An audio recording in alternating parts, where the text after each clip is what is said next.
नमस्कार फ्रेंड्स। कैसे हैं आप सब? वक्त देना, समय देना। हमारे घर में हमारे पेरेंट्स यदि रहते हैं और हमारे ग्रैंड पेरेंट्स में कोई होते हों या हमारे माता पिता के कोई चाची मामी, कई बार दादी, वो हमारे घर में आती हों, तो हमें थोड़ा सा वक्त देना चाहिए। हम व्यस्त हैं, हमें समय नहीं है, हम उनके पास बैठते नहीं हैं, ये सोचिए ना, कोई अच्छी बात नहीं।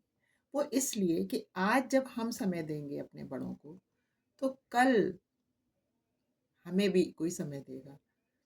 और होता क्या है ना, हम समझते हैं कि अरे हमारे संग तो ओल्ड एज आएगी नहीं, ये बहुत बड़ा भ्रम है। वो अलग बात है कि किसी का शरीर पूरा हो जाए यंग एज में, बट इवेंचुअली धीरे धीरे हर जीव अपने वृद्धावस्था की ओर जा रहा है, जो कि एक बड़ा स्वाभाविक सी बात है। उसमें कोई विचार करने वाला योग नहीं है। लेकिन असल में ये है कि हम जो कल अपने लिए चाहें, वो हमें आज करना होगा। पर उनके पास बैठें, उनसे बातें करें, उनके अनुभव सुनें।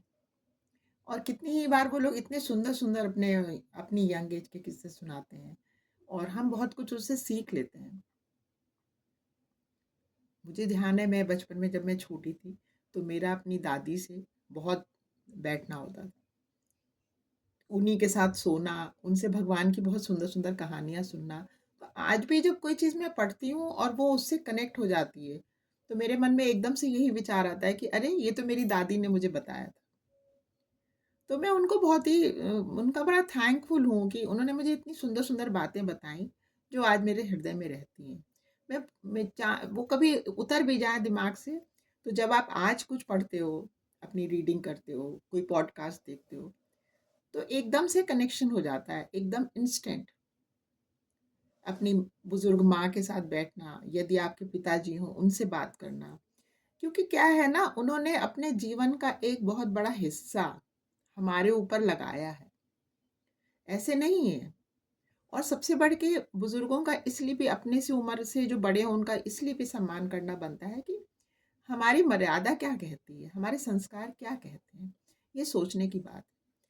अपने घर में जो हमारी डोमेस्टिक हेल्प है, हमारे ड्राइवर हैं, कोई हमारे वॉचमैन हैं, उनसे भी बहुत अच्छे से बात कीजिए। देखिए ना, वो लोग कितने खुश होते हैं।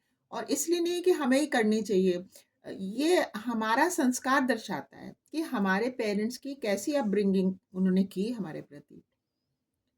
अगर किसी के पास बहुत धन आ जाए, तो वो धन के नशे में चूर हो जाए और वो अहंकार से अपने जो हमारे हेल्पर्स होते हैं, उनसे बात करने लगे, तो जब हमें तो अगर दूर से देख के, सुन के ही बुरा लगता है, तो जिनके साथ वो लोग इस तरह से तेज़ से बात करते हैं, चीख के, चिल्ला के, जिसे कहते हैं, उनकी ज़रा-सा भी लिहाज़ नहीं करते, तो उनको सुन के कैसा लगता होगा?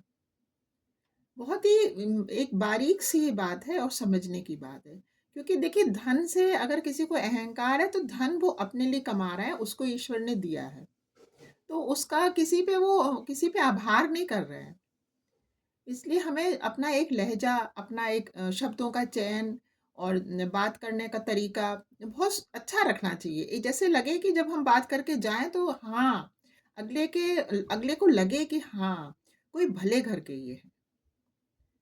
बस ये आज बहुत छोटी-सी बात थी और मेरे लिए बहुत, जैसे कहते हैं, बहुत इम्पोर्टेंट बात है। आप लोगों ने मेरी बात सुनी। बहुत-बहुत thank you. God bless you all. नमस्कार।